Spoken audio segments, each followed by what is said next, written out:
All right. Hey, everybody. Welcome. Looks like we've got a few of you on the webinar so far. We'll give everybody a couple minutes to kind of get situated. I know there's some links to follow there, but really excited that you decided to join us today. I know this is going to be very educational, informative, and it shows that you are taking time to invest in yourself. So well done on that. So we've got some people just joining now, so we'll give it a minute or two and then we'll get started. And so really looking forward to this with you. Why don't you just drop in the chat box? Why don't you drop where you're joining from? So I'm just gonna drop a little note here.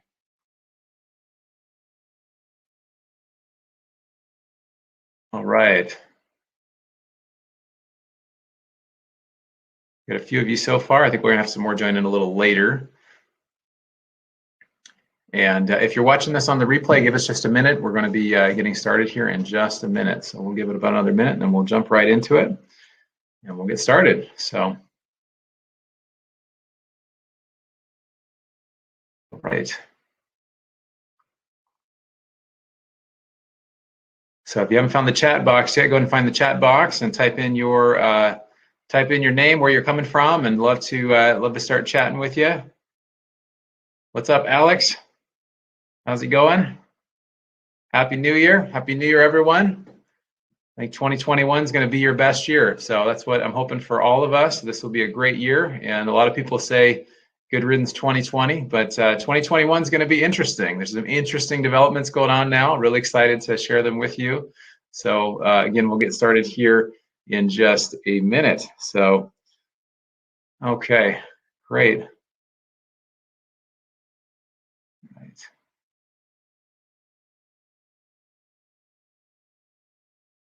All right, and for those joining, why don't you just drop me a little note and say what it is you're hoping to get out of this this time here. Looks like I have Grant as well. Welcome.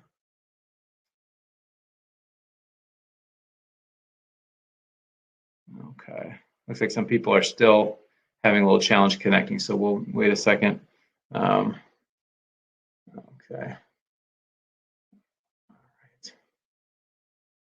Okay. All right, cool. So we will just confirm, give me 1 second. We're going to confirm everybody's on here that is going to be joining. Looks like we've got a few more that just jumped on. Welcome. Why don't you just give me a shout out? Let me know where you're coming from. Just drop in the chat box where you're joining us from. And then we'll get started. All right. Okay, we've got a quiet crowd today. We're going to go ahead and get started. So just wanted to welcome you. Thank you for taking the time. I've done a lot of research into what is happening currently as far as the multifamily landscape, why I love multifamily investing, and what are the reasons you should be interested in this presentation, what's going to happen. So I'm going to start this with you. We're going to jump back and forth a little bit here, but again, very excited. I want you to drop any info you have in the chat room there, any questions that you have that come up. As they come up, feel free to go ahead and do that. So this is the 2021 Multifamily Outlook.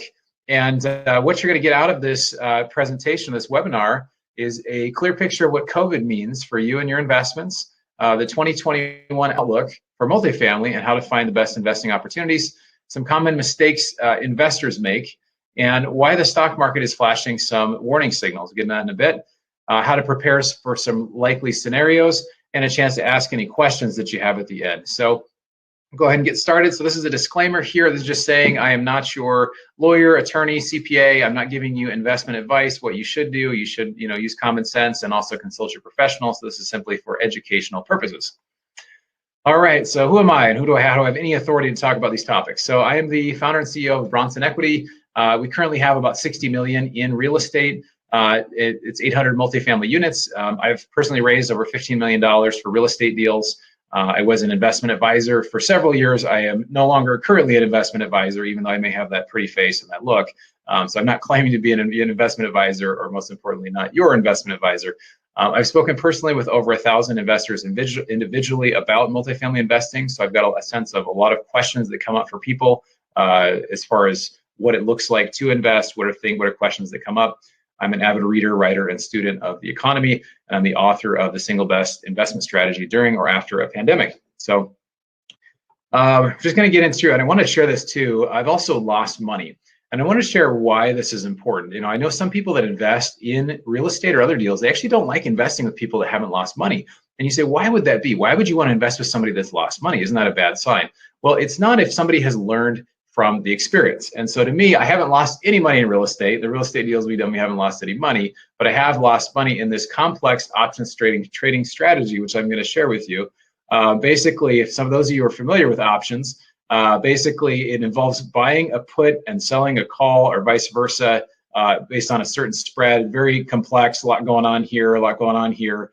And it's called an iron condor. Isn't that, anyway, for those that, I don't know if anybody's familiar, if you're familiar with options trading, just drop that in the chat box. I'd be curious to know. But for me, anyway, let's just say I learned that it was not my best seat on the bus. I ended up losing in this particular deal. I ended up making about $20,000 in 4 or 5 months. And then in one day, I ended up losing about $70,000.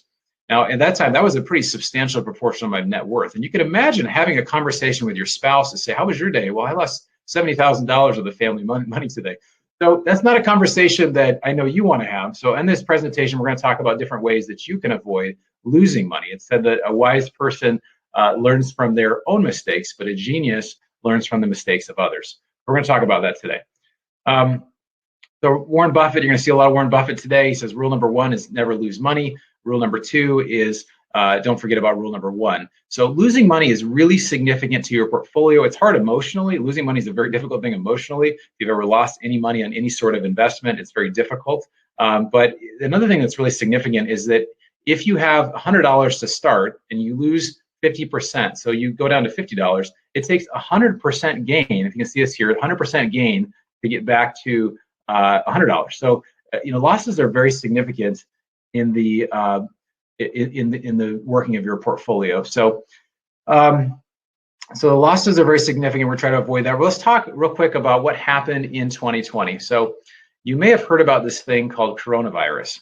I don't know, maybe you have, maybe you haven't, but it obviously has significantly changed the landscape of many investments. Some have been positively affected, some have been negatively affected, but our world will never be the same. And it's both frustrating and interesting, and lots of different emotions have come up for me, and I'm sure for many of you. So, that obviously happened. We had a lot of things happening this last year when it comes to the elections, with protests, Black Lives Matter, as well as the Capitol building. That was actually this year, but just a lot of changes in the political landscape. Economic changes. We closed a lot of businesses. I live in California. Southern California has been hit super hard. There are a lot of small businesses that will never reopen. A lot of restaurants, we actually still have outdoor dining is still closed.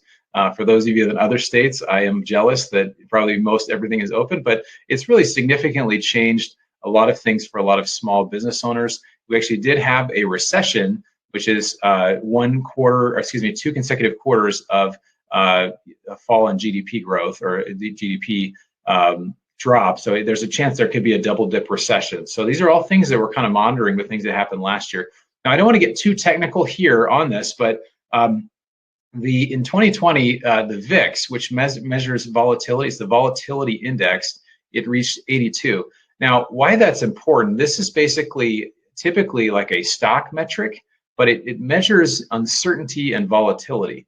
And in March, it reached 82. The highest it ever reached, if you look down here, the highest it ever reached kind of in 2008, 2009 was 80. So there was just a lot of uncertainty at the beginning of 2020. So really, when we look at that, we remember, especially when it comes to certain times there was a heck of a lot of uncertainty.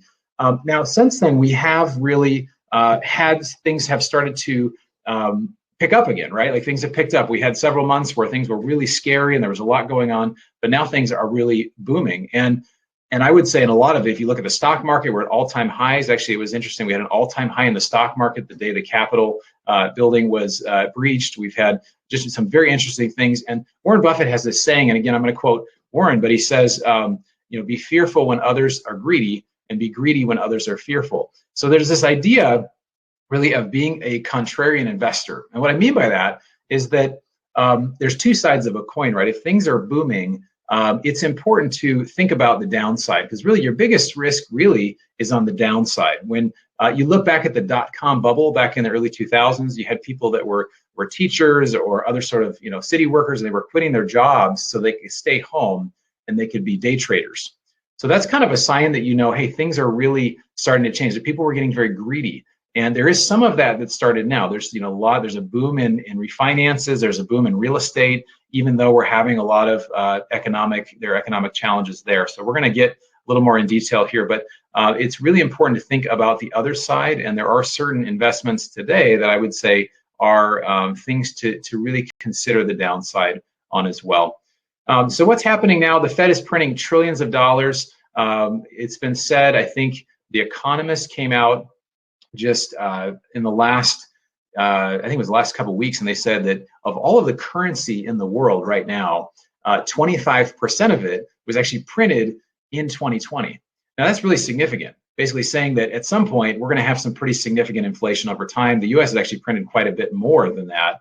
And again, we're going to talk about what happens. We really haven't experienced a time of pretty significant inflation, but that's something that we could start to see here soon because of all this money printing. And that's really something that does affect a lot of things. It affects interest rates, your asset valuations, your real estate. And the last time we've really had significant inflation was back in the 80s when it hit about 15%. So right now the Fed has basically said they're looking to increase inflation to get it up to at least 2%. It's been persistently low for a long time. So we'll see with all this money printing how that does actually shake out. And we're going to get into multifamily performance. We're going to touch on that, and then we're going to get into the outlook for 2021.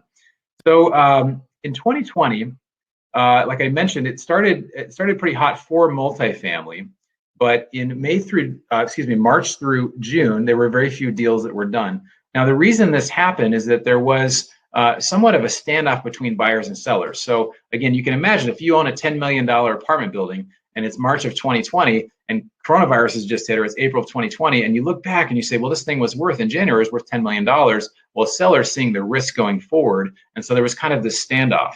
And so they wanted buyers obviously wanted to pay less, and sellers obviously thought their property was worth more, which is pretty common on how we feel about our own stuff pretty much all the time. But I think in this situation, it was brought out even more. Another thing that happened that was interesting is that lending really tightened up, because lenders really felt like, oh my gosh, coronavirus, there's gonna be a lot of risk. Now, a lot of this has subsided because we realized that we have a vaccine, that coronavirus is not as deadly as we thought. So there's a lot of things that have really subsided because of that, but it really did affect kind of how we look at how things were done last year. So a few deals were done kind of in that period, then things really picked up.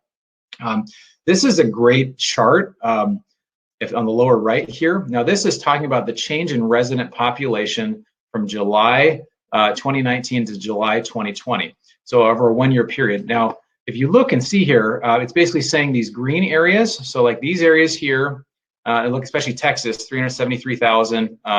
Over here, Florida's a big one, and this whole southern area. These have experienced a huge boom in migration. So people moving from one state to another.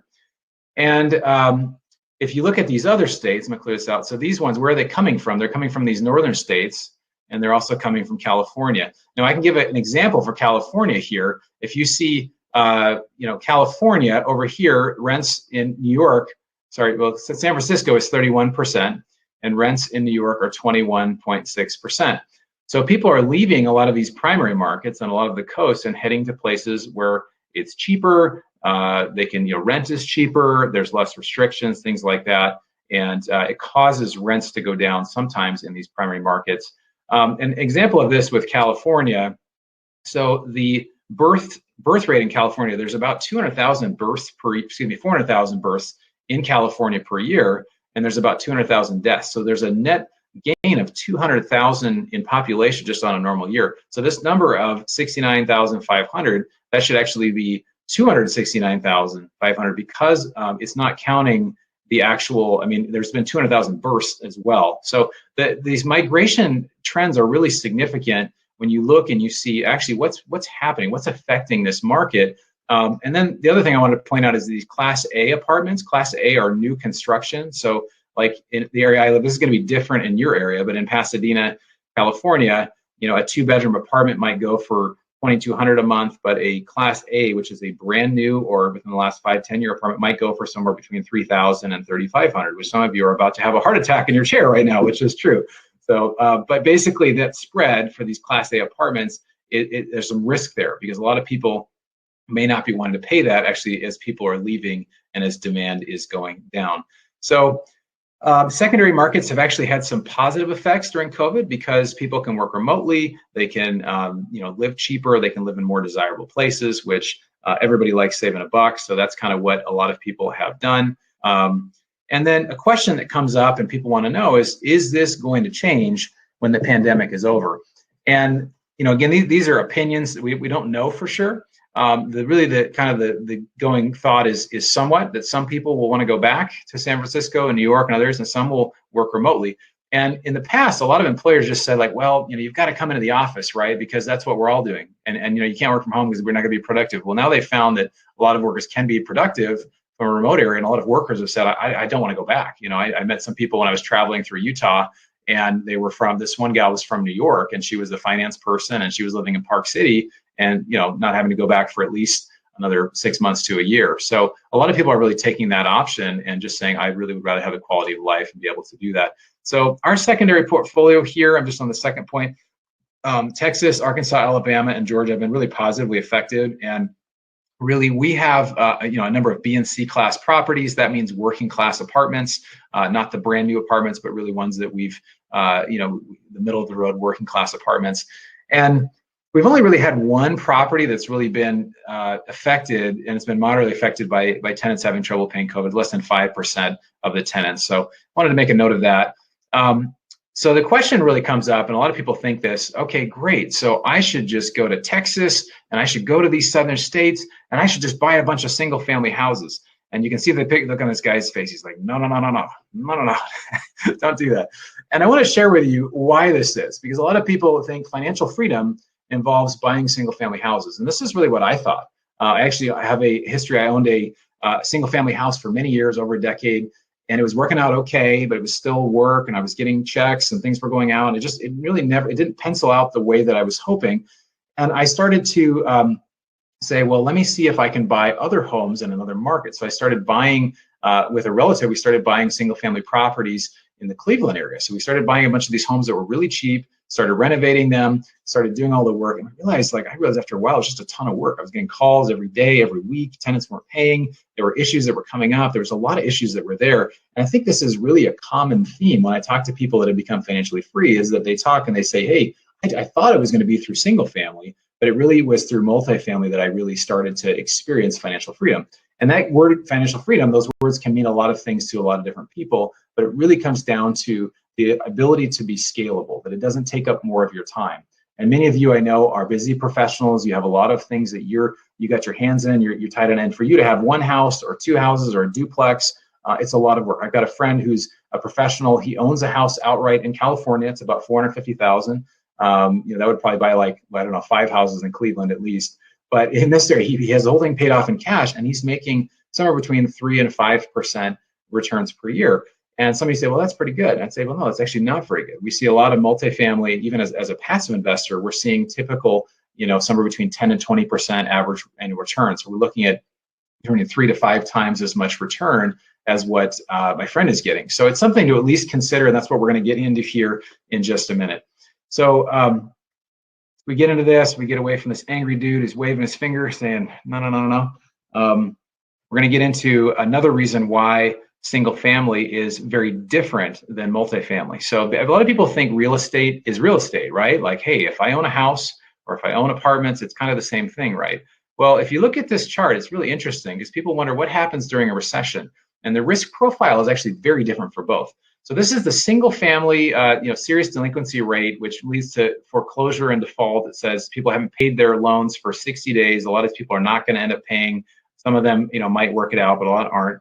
So this is all single family houses. This upper line here is all single family houses in the US. So in 2009, 2010, this era here, we got above 4%. So we got about 4% here. This line at the bottom, this is large multifamily over 60 units. So you can see the highest here was about 0.4%. So it's basically a 10x lower risk profile. So I just want to explain this again. So the top line up there is basically saying that at the worst point in the recession, the single family default rate was about 10, it was about 1 in 25 houses were in delinquency, potentially foreclosure or default. And in that same period, it was 10 times less, or only 0.4%. 1 out of every 250 large multifamilies were in default. So it is a really very recession resistant.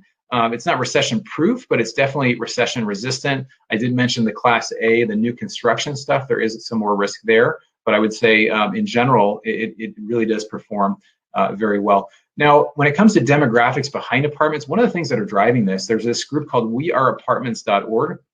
You can write that down if you want. Check it out. They're a nonprofit, independent nonprofit. They say we're going to need 4.6 million more apartment units than we currently have now by 2020.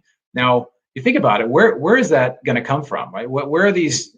Let's see. Okay, there I am. Where is this going to come from? You know, it's going to be new construction, which is not going to cost less generally in the future, because if you're building, you have labor and you have materials. Are those things really going to cost less?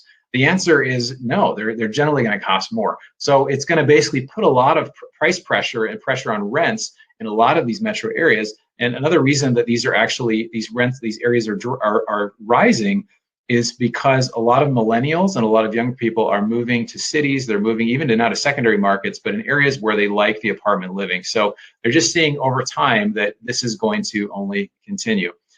So as we get back into this here, so in any area, people wonder, what's a good place to look at real estate? What's a good place to buy apartments or houses or anything? And it's really these three things. Any area where you're seeing population growth. I'm gonna see if I can redo this because I want to be neat. Color inside the lines here. So population growth, you got income growth, and you got job growth. So these three things here, if you have these three things, they're going to put pretty strong upward pressure on rents over time. Now, there's a great website that you can check out. It's this one down here at the bottom. It's city-data.com. If you're taking notes, this is awesome because you can get all of this data. If you type in a zip code or you type in an address, it will give you all the information as far as population growth, job growth, income growth. You can, in a particular area, you look at the crime. You can look at all of the information for that area, and it will just give you a ton of info. So take a look at that. And then also another thing that's interesting is the federal government really wants to help people stay in their homes, which is a wonderful idea. But through these stimulus checks, especially for a lot of lower or middle income, they're going to continue to support people that are having trouble. So that's another thing in the demographic that is happening. Wanted to, at this point, I wanted to share this with you. There was a guy that we met in Texas. We were looking at one of his apartments in El Paso, Texas. If you've ever been to El Paso, Texas, it actually has about 1 million people there. This guy owned 10,000 apartment units. He was in his 80s, and he was living, he was in Texas. So we talked with him, and we asked him, hey, tell us about 2008, 2009. What happened as far as your multifamily and stuff? And he started talking. He said, oh, it was terrible. You know, the stocks did this and the stocks did that. And he just kind of started talking about the stocks. And we said, no, not the stocks. What about the multifamily? And he just stopped and he said, well, that was really a non-event. Really, nothing happened. So the idea of even in the middle of a recession, and obviously if you're in Texas, it's better than if you're in California or other areas. So it does matter sometimes where, but just it shows you the recession-resistant nature of multifamily. So we go on here. I'm just going to list a few benefits of multifamily investing, and then we'll just get into what 2021 is going to look like. I'm going to ask for some feedback from you as well here in a minute. So one of the benefits of investing in passive investing in multifamily is that it is truly passive. It's not a time for money trade. Now, I talked about that with you guys that are professionals. I have some physicians in my background that, I know a lot of physicians that I've worked with. Some of them make hundreds of thousands or millions of dollars literally per year, but they're working 60, 80, 90 hours a week. And some of you might fall in that category as well. Or maybe you work full time, but you're looking to say, how can I actually scale my investments? And that's when you actually truly can add more investments in, and it doesn't feel overwhelming. If you own a fourplex, a duplex, a 10 unit, and you're thinking it just feels absolutely overwhelming adding anything else in, that's a sign that you're not having scalability in your investments. So something to really be honest with yourself, because it's easy sometimes to think like, oh, all these single family houses, they're all passive. And it's like, I don't know if they're really that passive. So something to think about. If you can have 101 place, it really is a nice deal. So truly scalable. Single family takes a lot more work, even with a manager. I love this.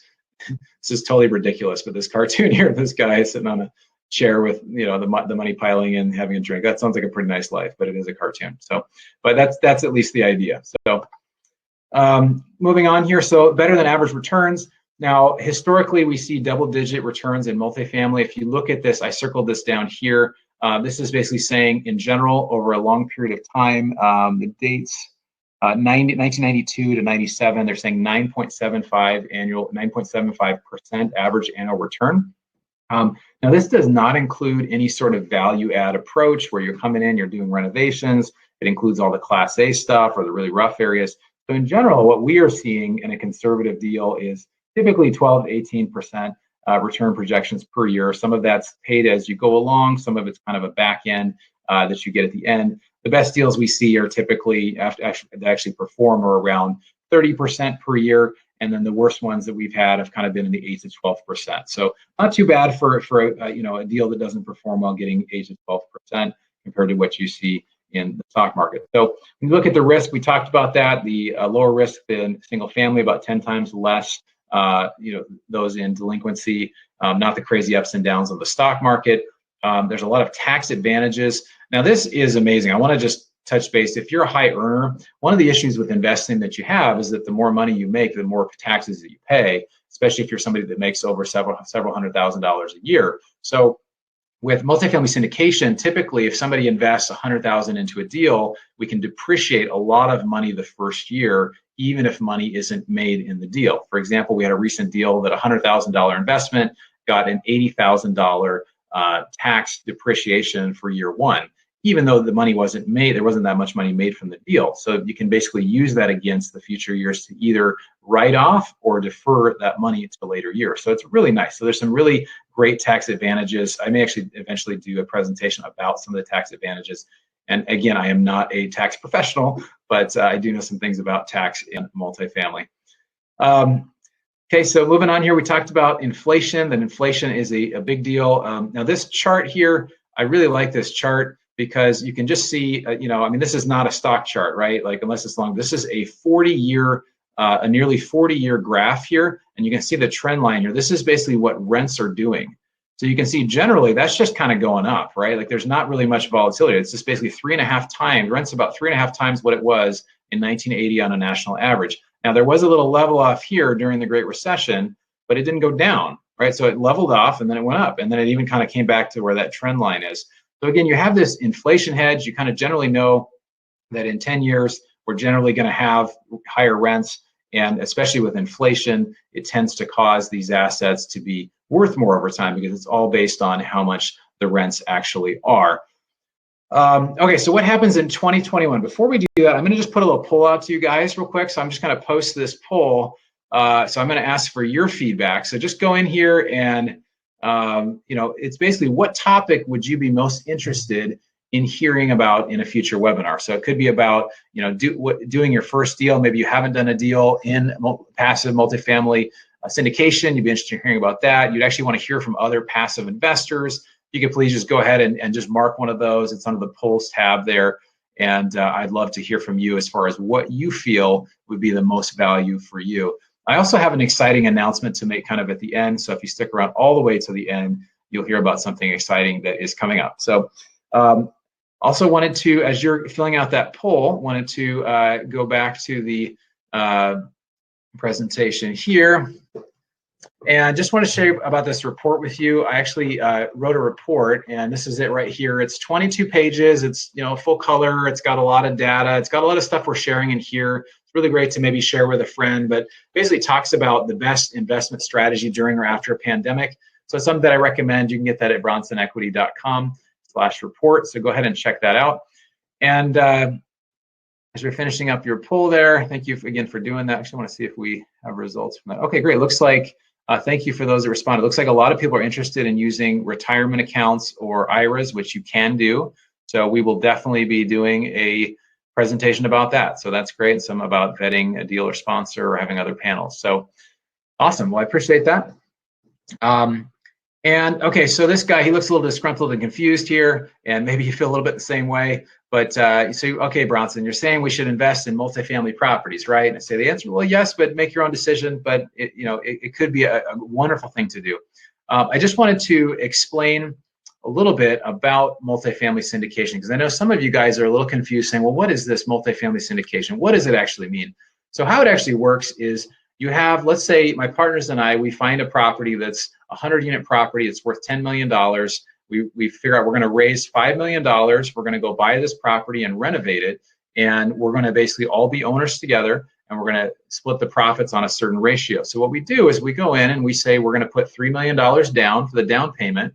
We're going to have $2 million that's going to allow us to do these renovations to increase the rent, because that's really how you get paid. So we'll see in this property, we'll see $100 or $200 a month in rent increases that we can do if we spend $10,000 a unit or whatever that figure is. And then what we do is with the profits, we split them. So we'll say that the passive investors, based on their percentage, get about 80% of the profits at the common split. And then the general partners, which are my partners and I, would get 20% going forward. And then there's usually a lump sum. So people get paid along as they, kind of as you go, and then they get paid at the end. So how this is structured is in a limited liability company, and it's something that's been done for years. So the Empire State Building was actually one of the first syndicated real estate investments. A lot of investors put in $10,000 each, and you can imagine that investment probably turned out pretty well, right? So anyway, so that's a little bit about how syndication works, and we can get more into that another time, or if you join our investment club. So this guy, I don't know why I like this guy a lot, but he reminds me of like the organic farmer from some of those like videos that do the forks over knives, and there was a couple of those videos. I feel like there's like one of these guys in each one, just the big thumbs up and the farmer guy. But basically, we said no one really cares about your money more than you. So it's really important that you really understand whatever you invest in. Warren Buffett says it this way. He says, I never invest in anything I don't understand. So make sure that whatever you're investing in, that you understand, and that you are as happy as this guy when you invest in it, hopefully.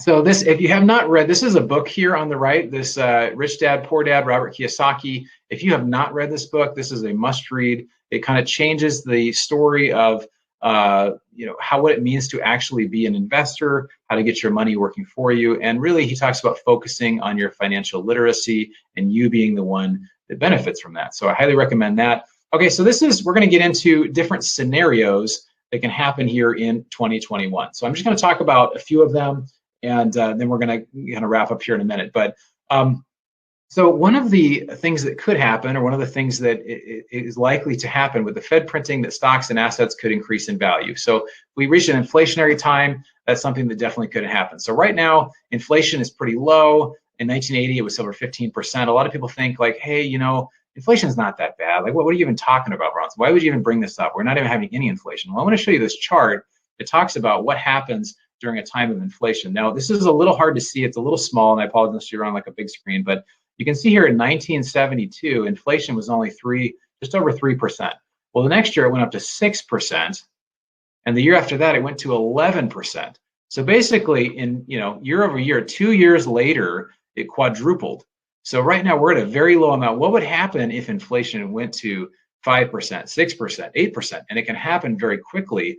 It can have a significant impact on your portfolio. And if you look over here, this $15,900, $975 in 1976 would have been worth $10,000 when you adjust for inflation. So you still would have had the $15,000. It just would have had less purchasing power. And this is something that generally has taken place over time. If I had a chart of how much the dollar is actually worth, it's lost 98% of its value in the last 50 to 100 years. So it's really amazing to see how much money can be lost. I wanted to show you this real quick.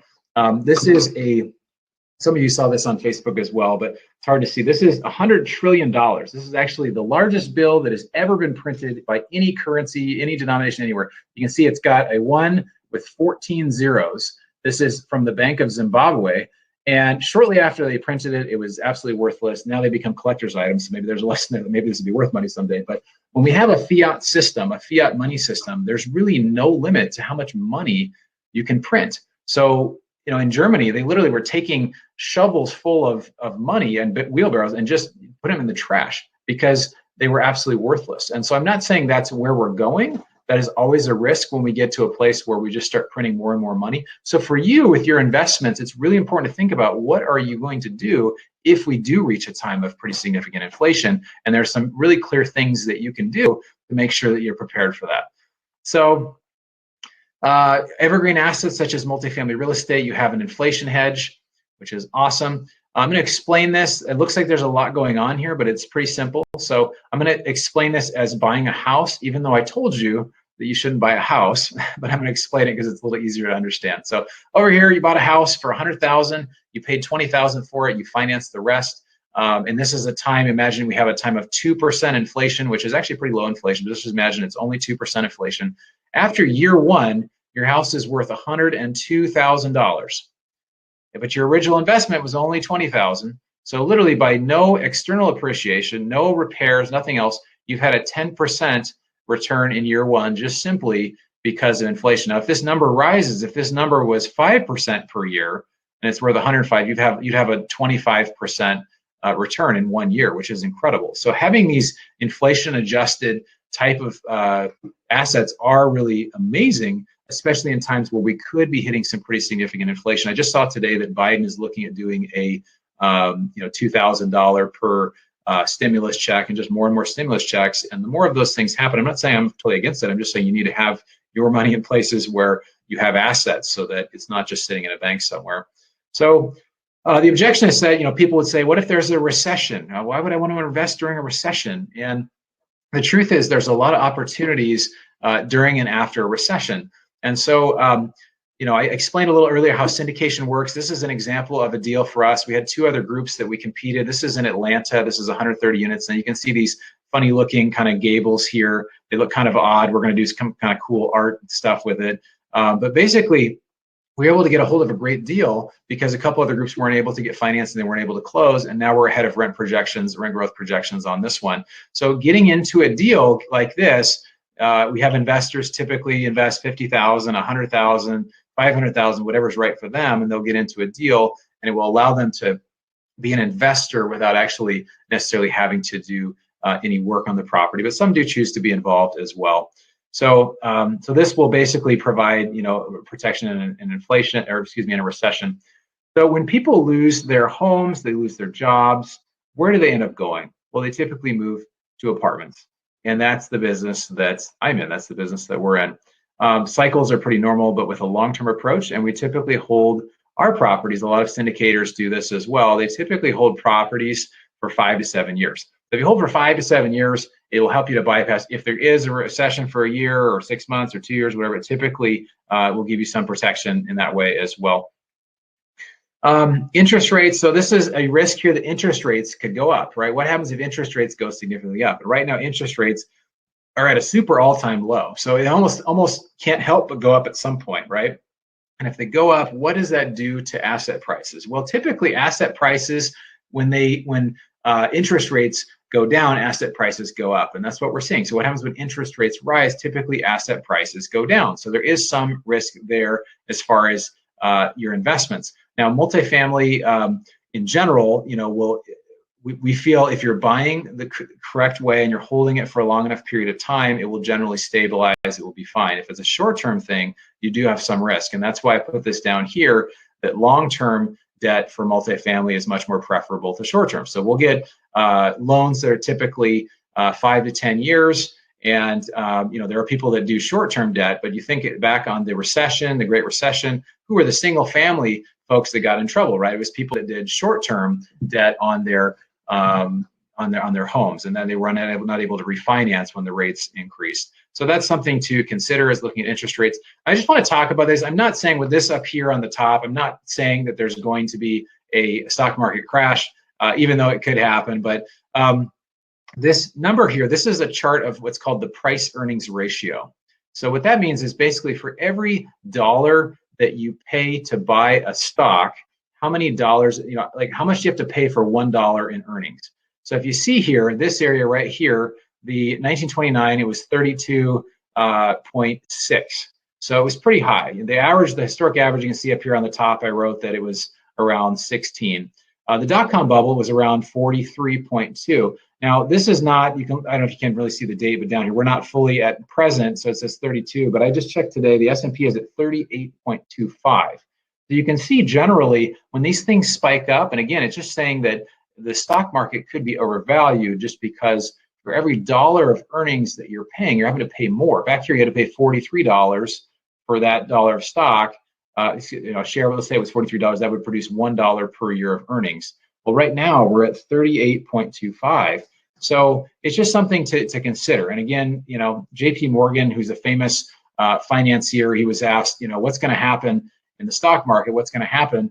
And he said, prices will fluctuate, right? So we're going to have some fluctuations sooner or later. It's good to be prepared. I'm not saying you should be fully out of stocks. I'm just saying it's something that if you have 100% of your money in stocks, I would be a little concerned about it. So conventional wisdom here is buy stocks. Like I mentioned, I am a former recovering investment advisor. A lot of the traditional Wall Street, I realize it's very, it's driven by multi-billion-dollar firms that are trying to get you to buy stocks and bonds because that's where the money is. So some people ask, well, why haven't I heard about multifamily syndication? Well, it's because we're not out there putting billions of dollars into the advertising, which you can literally go back and see that these companies are actually doing this. So there is, against the conventional wisdom, stocks are actually risky. And you see, in general, crashes of 40 to 50% or more are not uncommon. So I made a little chart here of the length, the duration. This one, 46%, 48%, 46%. And some of these lasted for more than a year. And you look down at the bottom here, this one, it wasn't fully up to, this is kind of during the last recession. I just love the way this chart was put out, but it's basically 52%.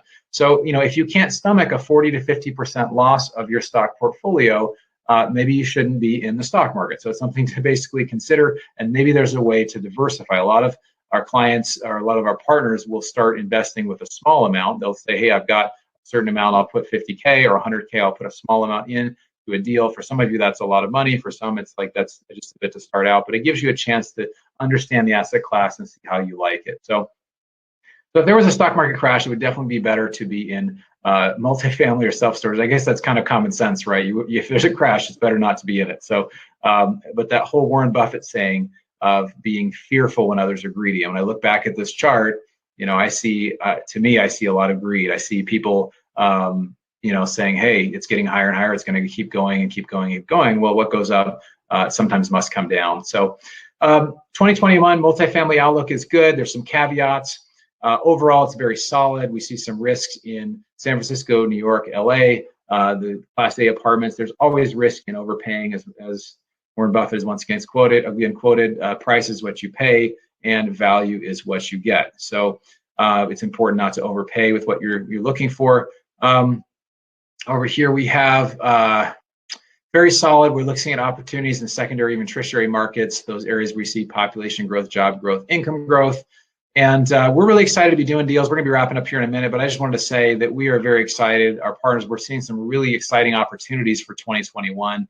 We're always looking for partners. Part of the reason we do this is to educate people. And we're not the only operator in town. We're not the only group that's doing deals, but we're really excited. We feel like there's a lot of exciting opportunities. So really glad that you took the time to be on this presentation. And then, so I wanted to ask you in the polls here, you guys have been a little quiet. Actually, this will be in the chat box.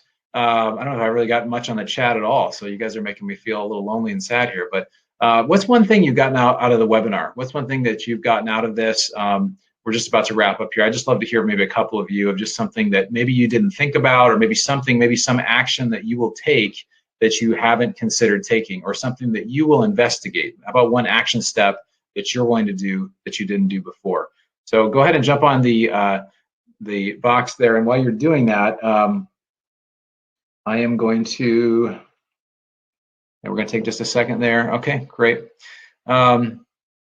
All right, so some people are going to take some action steps. They're going to start researching more. We have some people that are going to start reading books. They're going to get Robert Kiyosaki's book.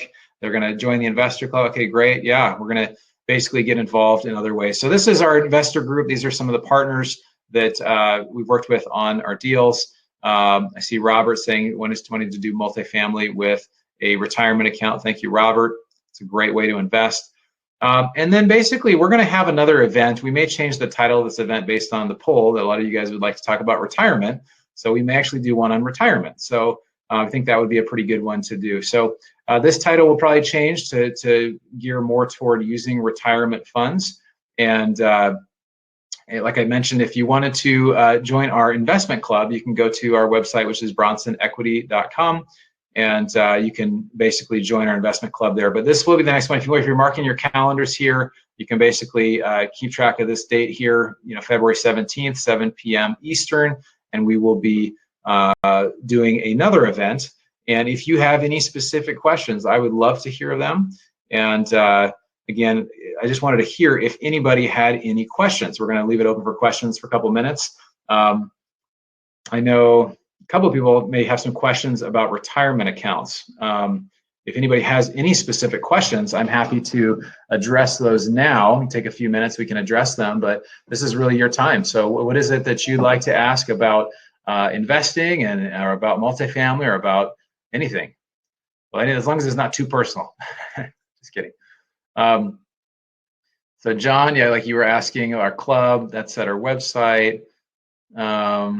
Retirement account. I'll just touch base on retirement stuff for a minute, because I know Robert mentioned something about retirement. So typically how people invest with their retirement accounts. Now you can't use a typical Vanguard or Fidelity account and invest in multifamily syndication. They typically restrict you in those accounts, even in a self-directed IRA. It's called a self-directed IRA, but you can't really self-direct it. It's got to be in financial assets. But if you want to do multifamily syndication, typically it's an alternative asset. There's certain self-directed IRAs that allow you to do this. There is something called a QRP. So if you go to our website and click on the resource tab, so Bronson Equity, click on the resource tab, there's a link to the QRP, which is called a qualified retirement plan. And there's some real advantages of using that type of retirement plan, because when you invest in syndication through a retirement account, and we're going to get into this at the next presentation that we do, they actually can potentially tax some of the amount of gains inside the account. So there's just some ways you can structure it to where you don't have to pay those fees. I like paying as little fees and taxes as possible, right? I'm sure that you do as well. So Ryan says, what size of multifamily do you do? We basically do, I'm both a passive investor, and then we also do, obviously we have our investment group, so we do multifamily deals, typically 100 to 300 units. Our largest is 276 units. We're mostly in the South right now, and we partner with groups that are very established that have typically over 15, 20 years of experience with, one of our partners has an 18% average annual return over the last 15 to 20 years, through multiple market cycles. So Glenn is asking the best way to roll over passive assets from a EQRP or solo 401k to a Roth. That is a great question, and I think that's maybe one we should take offline. Glenn, maybe if you can set up a call, we can talk about that. Because usually people go from into a Roth. Yeah, that's a good question. That's something we can maybe touch base on outside of that. And so, yeah, Ryan shared the size of multifamily do. We're buying B and C class. Igor is asking, is buying a multifamily during COVID times risky or an opportunity? I would say it all depends on the price. It depends on the location. It depends what you're doing. Obviously, we looked at that chart. We found in certain areas, if you were at the part of this part of the presentation, you'd see that Texas, the South, a lot of these states that are not in California or New York are really booming. And so if you're buying in those areas, typically, and I think in general with the inflationary environment that we're potentially starting to go into here, we haven't really fully entered into it, but when you print and you print and you print and you print your way out of recession, eventually it has to lead to a lot of inflation, which increases rents kind of all over. So I would say yes and no. There's always a risk to any investment, and it's important that you're very conservative, but I see it as a great opportunity. So Ryan's asking, what are the hottest cities to invest in right now? I would say the hottest cities, that's a good question. Right now, Dallas has kind of been on fire for a long time. There's parts of Florida, anywhere basically in Texas or Florida, those primary markets have been on fire. My concern about Dallas or Orlando or some of these really big markets in Florida or Texas are that they've had 5+% rent growth per year every year for the last 5 to 10 years. And I just don't know that that's sustainable. I don't know that it's going to continue completely at that if we do have some sort of recession, is it going to, really continue to grow at that level? So I think that's something that, is important to look at. Joe is asking, is there a recording? Yes, there is a recording of this webinar. It will be sent out to you, so you will get it soon. Somebody's asking about the When is the next deal? Your minimum investment. For our group, our minimum investment is 50K, and our next deal is, we don't do a deal just to do a deal. We try to wait for the right deal. So it could be, a few weeks or a month. It could be 3 to 6 months. So we just don't know. That's why we try to really get people to join the investment club, to have conversations. We really can't even share a deal with you or with an investor until people we actually have a relationship with you. So that's kind of something we do. That's why we have everybody join the club, just so they can get on our deals list, so we can let them know. We just have to have that call and kind of start building a relationship. So a couple more questions here, and then we will wrap this up. John is saying, I have a 401k from a previous employer.